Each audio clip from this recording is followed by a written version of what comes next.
Pemirsa, masih dalam acara perbincangan kita berkaitan dengan peran Dekranasda Provinsi Bali dalam upaya untuk memberikan perlindungan sekaligus pelestarian hasil kerajinan yang ada di Bali. Tadi kita sudah bicara tentang bagaimana upaya-upaya untuk membuat atau memperjuangkan hak cipta. Nah, saya sekarang khusus ke Gugup terkait dengan peran Dekranasda yang paling real, yang sering kita hadapi di sini adalah persoalan sandang, Iya, kerajinan betul. sandang itu ya. Iya. Selama ini mungkin Bu Gup sudah sering ke lapangan, masalah-masalah yang muncul ya selain tadi hak cipta, apalagi yang kira-kira perlu Nah, diperjuangkan? ini ada satu lagi Niki, Pak Agus, yang bikin Ibu agak risau juga. Niki, sandang kita kain tenun tradisional. Nah, kita tahu kan yang namanya songket, endek itu terbatas, jadi limited edition jenisnya. Jadi kita nggak bisa dapat dalam jumlah yang banyak dengan warna yang sama. Motif iya, tetapi benang itu kalau sekali celup nih, kalau kain songket maksimal kita dapat 4 lembar kain. Kalau kain endek itu barangkali sekian puluh meter. Selebihnya celupan yang berikutnya akan beda di warnanya. Misalnya kita ingin dapat warna biru, birunya kan beda-beda dikit dia, beda-beda tipis tapi. Nah, kalau pola kita memakai kain-kain tersebut salah, nanti dampaknya juga. Satu contoh, menurut Ibu sudah berani, Ibu bilang kita salah memakai sistemnya, polanya. Jadi ketika kita bikin kostum, kita rame-rame nih benar-benar ingin memakai endek produksi kita. Ketika membuat kostum, kita samakan warnanya, samakan motifnya. Itu. Padahal menurut Ibu, dengan jumlah kain yang terbatas, warna dan pola yang sama, itu kita bisa samakan model bajunya, desain bajunya. Kita bebaskan warna dan motifnya, sehingga semua kain yang tersedia misalnya di pasar, itu akan terbeli semua.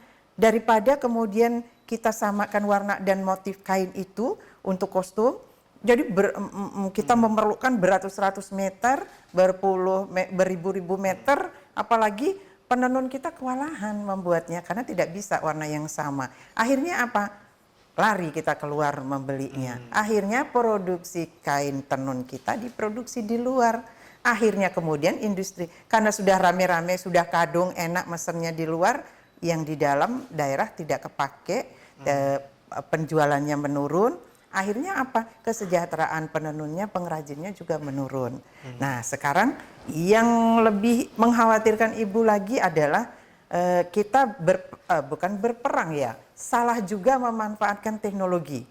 Sekarang ada dengan digital dan mesin bordir, bukan yang bordir tangan ya, yang masih setengahnya menggunakan tenaga tangan. Ini mesin yang memang benar-benar motif itu tinggal masuk ke digital, kemudian enter, mesinnya bergerak dan kita dapatkan motif yang sama. Nah, inilah yang menimpa kain songket kita. Motif-motifnya itu tinggal foto saja, kemudian masuk ke komputer, kemudian di enter di situ sudah keluar. Nah, jadi apa? Di sini memang kualitasnya jauh beda.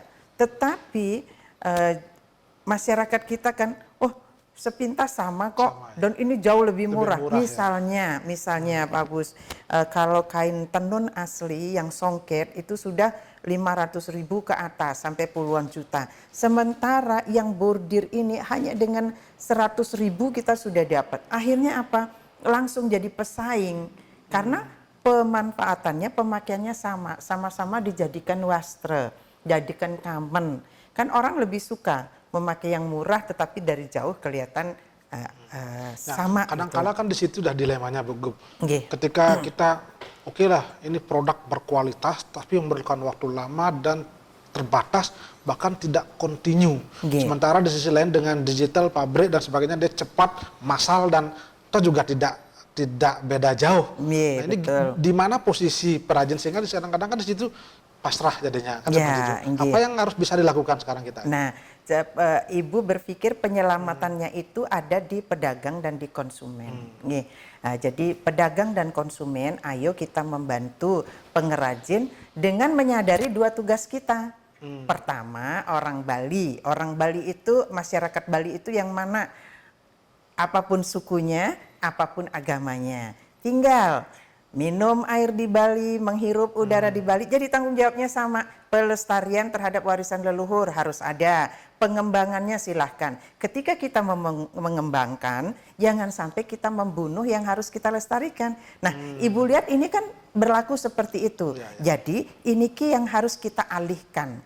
Nah, Ibu berpikirnya, yuk, Ibu tidak bisa sendiri, Ibu hanya punya ide, Ibu mengajak para pedagang jangan menjual dalam bentuk lembaran kain seperti itu, harus dalam bentuk busana siap pakai, jadi baju, jadi celana panjang misalnya, jadi kulot dan lain sebagainya. Kalau dijual lembaran akan dipakai oleh masyarakat untuk wastra, untuk kaman, begitu.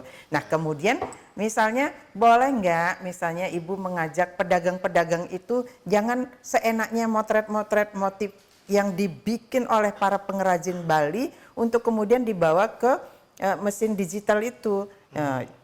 Jadi biarkan muncul teknologi baru, mesti muncul juga kreatifnya di situ, senimannya yang kreatif. Misalnya untuk bordir mesin seperti itu, mereka kemudian menciptakan desain-desain yang khusus. Dari alam banyak, flora fauna kita banyak. Mestinya memang kemajuan teknologi itu memunculkan inovasi baru. Betul. Ya, bukan mengadopsi yang ini, meniru malah meniru, mengambil, bahkan akan jadi pesaing langsung. Membunuh seolah-olah jadinya kan? Ini membunuh. Ketika siapa yang mengembangkan, siapa yang melestarikan kan semua dari kita.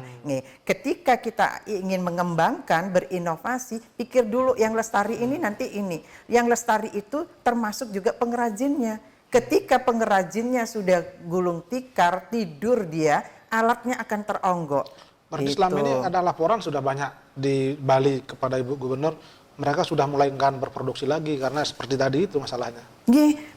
Jadi dari para pengrajin, Bu, niki tiang udah modal tiang habis untuk benang, bikin kain, kemudian ongkos penenunnya, tapi nggak ada yang beli.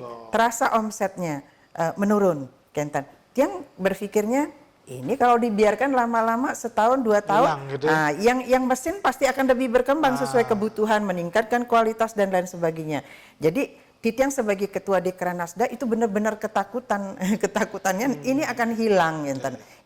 Iya kalau pelan-pelan, kalau cepat benar kita dapat antisipasi, tapi kalau pelan-pelan kita tidak merasakan itu.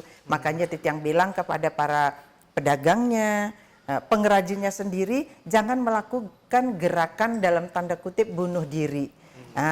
Kita yang bikin yang asli, kita juga yang menjualnya yang bordiran seperti itu, Kenten. Jadi lepaskan diri, makanya Niki sambil menunggu corona lewat dulu, Titiang by phone dengan telepon-teleponan dengan para penjahit, kemudian yang punya galeri, yuk yang punya stok kain bordir bikin busana. Nanti Titiang akan gelar pameran fashion show khusus busana itu geber.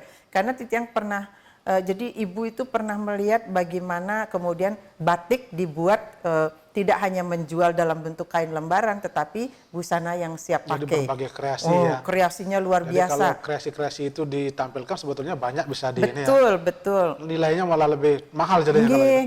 Jadi selamatkan motif-motif songket kita biar dipakai oleh songket. Bagaimana kan penggelingsir kita sehingga sampai sekarang kita bisa diwariskan, oh ini motif songket gitu. Nah nanti juga ke depannya, oh ini motif bordir karena memang muncul inovasinya di situ seperti ini Kak.